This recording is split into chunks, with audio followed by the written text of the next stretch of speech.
Mission permanente de Côte d'Ivoire auprès des Nations Unies à New York, la ministre Nassine Batouré rencontre des investisseurs et opérateurs américains. À ses côtés, l'ambassadeur Léon Kakou Adom, représentant permanent de la Côte d'Ivoire auprès des Nations Unies. Une initiative du service de promotion économique de la Côte d'Ivoire aux États-Unis, Canada et Mexique, dirigée par l'ambassadeur Eza Camara, consul général de la Côte d'Ivoire à New York. La projection d'un film documentaire sur les atouts de la Côte d'Ivoire a permis d'apprécier les potentialités d'investissement. Ces investisseurs ont exprimé leur intérêt pour, entre autres, les secteurs de sécurité, santé, environnement, énergie, numérique et immobilier. Grande est ma satisfaction car ce fut une rencontre riche en informations. Les détails que j'ai recueillis me permettront de mieux m'organiser pour notre future collaboration avec le ministère de la Femme de Côte d'Ivoire.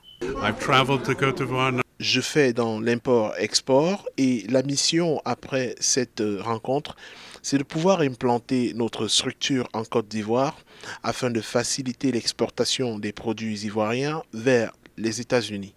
Également reçu par Nassine Batouré, entrepreneur et responsable d'associations et groupements de femmes venues des 4 coins des États-Unis. Ces femmes exercent dans l'import-export, le commerce, la santé et la mode.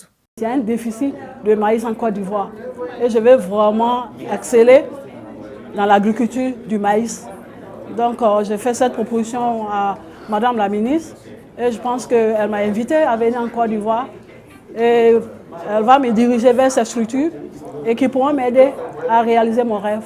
À toutes ces personnes, la ministre Nassine Batouré a égrené les mécanismes et facilités mis en œuvre par le gouvernement pour les accompagner dans la réalisation de leurs différents projets.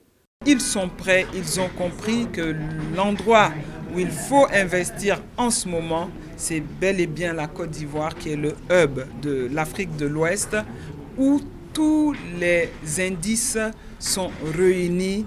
La ministre de la Femme, de l'Enfant et de la Famille a promis revenir pendant les vacances gouvernementales avec d'autres ministres pour plus d'échanges avec ses compatriotes et ses investisseurs en vue de sceller des partenariats.